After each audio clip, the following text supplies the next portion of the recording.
Η ημισέλινος, το αρχαιοελληνικό και βυζαντινό σύμβολο που έκλεψαν οι Τούρκοι. Ο όρος ημισέλινος στα ελληνικά είναι λανθασμένος, αφού το σύμβολο δεν απεικονίζει μισό φεγγάρι, αλλά το 1/4 αυτού. Ο πιο σωστός θα ήταν ο όρος αμφίκυρτος σελήνη. Επειδή όμως έχει καθιερωθεί έστω και λανθασμένα, θα το χρησιμοποιούμε και εμείς. Στα τουρκικά την ονομάζουν περιγραφικά ακόμα πιο λάθος ως φεγγάρι άστρο, σαν να ήταν ολόκληρο φεγγάρι. Το σύμπλεγμα της, δηλαδή το μισοφέγγαρο και το άστρο, έχει βαθιά σχέση με το χρόνο, με την ελληνική παράδοση και τον πολιτισμό. Αρχαία Ελλάδα. Το αρχαιότερο ελληνικό νόμισμα επάνω στο οποίο υπάρχει η ημισέλινος είναι νόμισμα από την κάτω Ιταλία που χρονολογείται τον 6ο αιώνα π.Χ. Στη συνέχεια το βρίσκουμε σε πολλές ελληνικές περιοχές του αρχαίου ελληνικού κόσμου, από την Κρήτη μέχρι τη Μακεδονία και την Ασία. Την ημισέλινο την βρίσκουμε και στην αρχαία ελληνική αποικία του Βυζαντίου, επάνω στην οποία βρίσκεται η σημερινή Κωνσταντινούπολη. Βυζάντιο. Στον 5ο αιώνα μετά Χριστόν, σε νόμισμα του αυτοκράτορα Αναστασίου 491-518 μετά Χριστόν, βρίσκουμε νόμισμα που στη μία μεριά είχε την πρωτομή του αυτοκράτορα και στην άλλη τον ημισέλινο. Στη συνέχεια και για πολλούς αιώνες συναντούμε την ημισέλινο με πολλούς τρόπους σε απεικονίσεις στο Βυζάντιο. Όταν έφτασαν οι Οθωμανοί στην περιοχή της Μικράς Ασίας, κυρίως όμως οι Σελτζούκοι, οι οποίοι αντέγραψαν σε πάρα πολλά πράγματα το ανωτέρω πολιτισμικά Βυζάντιο, δανείστηκαν την ημισέλινο από τους Βυζαντινούς και σταδιακά έγινε το αίβλημα της Οθωμανικής Αυτοκρατορίας. Σήμερα όσοι θέλουν να δουν την ημισέλινο σε βυζαντινά νομίσματα δεν έχουν παρά να επισκεφτούν τις νομισματικές συλλογές των ελληνικών μουσείων, αλλά ακόμα και σε βυζαντινές τοιχογραφίες στη Λακωνία, χωριό Γεράκι και άλλα, όπου υπάρχει πεντακάθαρο σε ασπίδα του Αγίου Γεωργίου. Μέχρι τον 18ο αιώνα το τουρκικό εθνόσημο ήταν η απλή ημισέλινος, χωρίς το άστρο.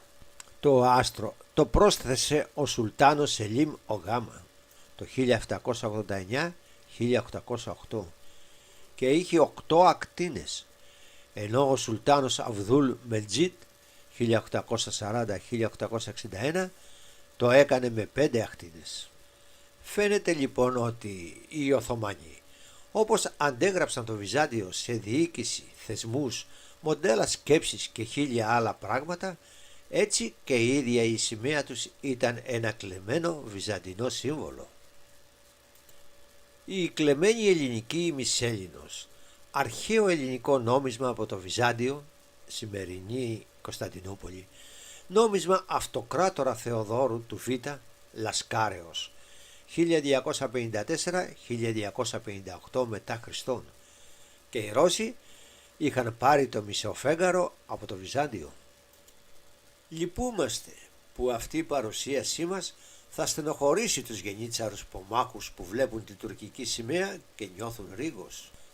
Τους συνιστούμε να μην νιώθουν τόσο εθνικό ρίγος, γιατί θα ακριβολογήσουν και να σκεφτούν ότι αυτό το σύμβολο ήταν και σύμβολο χριστιανών Αγίων.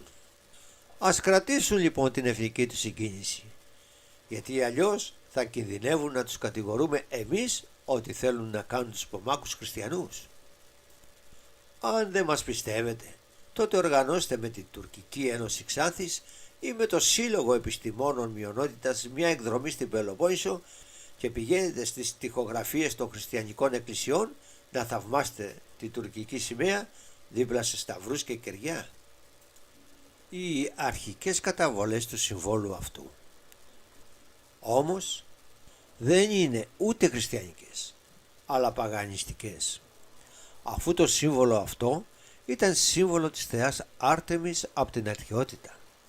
Ταυτίστηκε με την πόλη του Βυζαντίου το 339 π.Χ. Σύμφωνα με το θρύλο, κατά τον οποίον ο Φίλιππας ο Β, ο Μακεδόν, πολιόρκησε τη τότε αποικία των Μεγάρων, το Βυζάντιο. Τη νύχτα της επίθεσης είχε πανσέλινο, αλλά και συννεφιά. Ο θρύλος, λοιπόν, μας λέει ότι φάνηκε το φεγγάρι πίσω από τα σύννεφα. Τα σκυλιά της πόλης άρχισαν να γαβίζουν, ξυπνώντας τους κατοίκους της, οι οποίοι κατάφεραν να διώξουν τους Μακεδόνες. Έτσι η σωτηρία της πόλης αποδόθηκε στη θεά Άρτεμη και έκτοτε το σύμβολο της πόλης έγινε η ημισέλινος. Εξακολούθησε δε να χρησιμοποιείται ως σύμβολο του Βυζαντίου ευρέως και το 330 μετά Χριστόν. Οπότε αντικαταστάθηκε στο μεγαλύτερο μέρος του από το χριστιανικό σταυρό.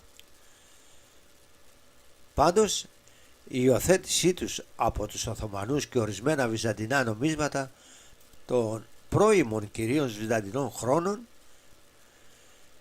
τα οποία έχουν βρεθεί με την απεικόνιση της ημισελίνου, δείχνουν ότι το σύμβολο αυτό συνέχισε να χρησιμοποιείται, έστω και περιορισμένα, μέχρι το 1453 ως σύμβολο της πόλης. Πολλοί λοιπόν πιστεύουν λανθασμένα ότι η Οθωμανική Αυτοκρατορία δημιούργησε την ημισέλινο ως σύμβολό της αμέσως μετά την Οθωμανική κατάκτηση της Κωνσταντινούπολης το 1453.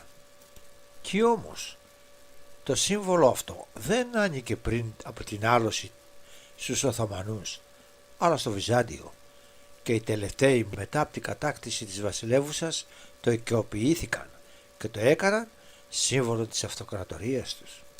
Από αυτούς το πήραν αργότερα και οι υπόλοιποι μουσουλμάνοι, κάνοντας την ημισέλινο να ταυτιστεί εξ ολοκλήρου με το Ισλάμ.